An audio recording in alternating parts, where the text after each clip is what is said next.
Filmen indledes med en fortællerstemme, der beskriver forskellige hverdagssituationer, som vises sammen med enkle illustrationer. For eksempel en arbejdsplads, hjemme sammen med familien, eller hos lægen, hvor seende, hørende og personer med døvblindhed kommunikerer med hinanden via tale, tegnsprog eller taktilt tegnsprog.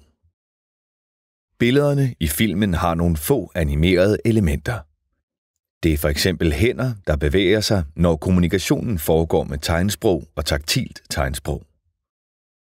Når nogen kommunikerer med tale, illustreres det med talebobler, der gradvis fyldes med vandrette linjer i stedet for ord.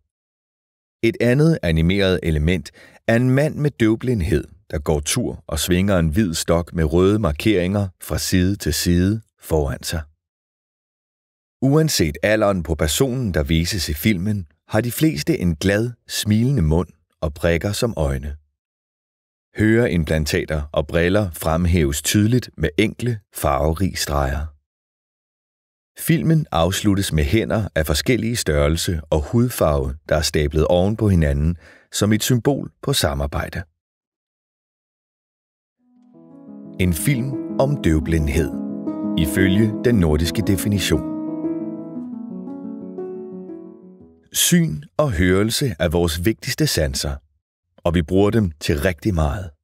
For eksempel til at kommunikere med andre, opfange information og til at kunne orientere os og bevæge os frit og sikkert rundt i forskellige miljøer. Vores syn og hørelse gør det muligt for os at se og høre, hvad der sker i vores omgivelser.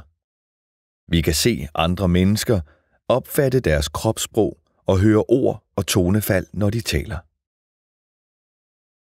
Hvis synet ikke er tilstrækkeligt, hjælper hørelsen til, og omvendt. Men hvis begge sanser er nedsatte, bliver det svært, nogle gange umuligt, at kompensere på den måde. Det giver følesansen, den taktile sans, en vigtig rolle i forskellige situationer. Når nedsættelsen af både syn og hørelse er så alvorlig, at de to sanser har svært ved at kompensere for hinanden, definerer vi det som døvblindhed.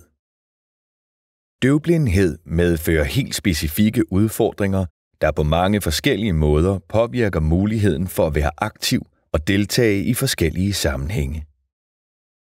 Det bliver sværere at føre en samtale og omgås andre, at få information og at kunne bevæge sig frit og sikkert rundt forskellige steder.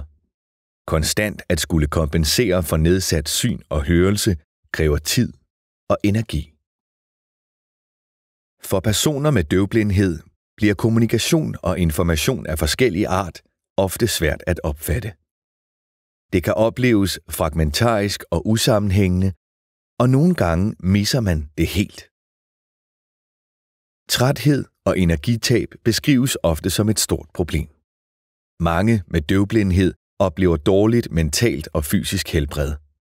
Det kan handle om angst, depression, smerter og spændinger i kroppen. Døvblindhed betyder ikke altid, at en person helt mangler syn og hørelse. Mange har stadig syns- eller hørerest, som sammen med de rette hjælpemidler kan gøre en stor forskel. Det er almindeligt, at syn og hørelse forværres over tid. Det kaldes et progredierende sansetab. Hvad det faktisk betyder at leve med døvblindhed, varierer meget fra person til person. Det afhænger blandt andet af, hvor alvorlig nedsættelsen af syn og hørelse er, hvordan samspillet mellem syns- og hørerest fungerer, og om der er yderligere funktionsnedsættelser. Det har også betydning, hvornår i livet døvblindhed opstår, og hvilken sans, der påvirkes først. Vi kalder det medfødt døvblindhed, når den kombinerede syns- og hørenedsættelse opstår tidligt i livet, før barnet har udviklet et sprog. I så fald har hele familien brug for professionel og kontinuerlig støtte. De pårørendes viden er meget vigtig for barnets muligheder for at forstå verden, men også for at kunne udvikle kommunikation og et sprog. Når døvblindheden derimod opstår senere i livet, efter personen allerede har udviklet et sprog, enten talesprog eller tegnsprog, kalder vi det erhvervet døvblindhed. Det medfører en stor omstilling, også for de pårørende. Stort set alt påvirkes, lige fra praktiske situationer i hverdagen til sociale relationer. Livet med døvblindhed indebærer at håndtere mange forskellige kontakter i samfundet. Det tager tid og kræver meget energi. Behovet for støtte varierer meget fra person til person. Samfundet skal derfor tilbyde indsatser fra personale med forskellige kompetencer. At lære strategier til at kunne kommunikere med andre, kunne bevæge sig selvstændigt rundt i forskellige miljøer, få adgang til tilpassede hjælpemidler og døvblindetolke er eksempler på indsatser.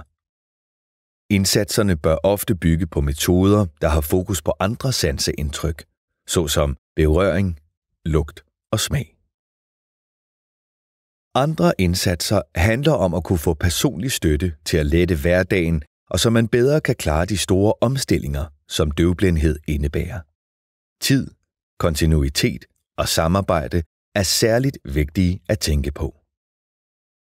Det er samfundet, der har det endelige ansvar for at gøre aktiviteter og miljøer tilgængelige. Et tværfagligt samarbejde mellem dem, der i deres arbejde møder personer med døvblindhed, gør en stor forskel. Lever du eller en pårørende med døvblindhed? Foreningen Danske Døvblinde kan findes på fddb.dk. Danske Døvblindfødtes Forening på ddbf.dk. Lær mere om døvblindhed på døvblindhed.dk. Lever du eller en pårørende med døvblindhed i Sverige? Forbundet Sveriges Døvblinde er repræsenteret flere steder i Sverige. Find din regionale forening på fsdb.org. Filmen er produceret af Nationellt Kunskapscenter för Dövblindfrågor i Sverige. nkcdb.se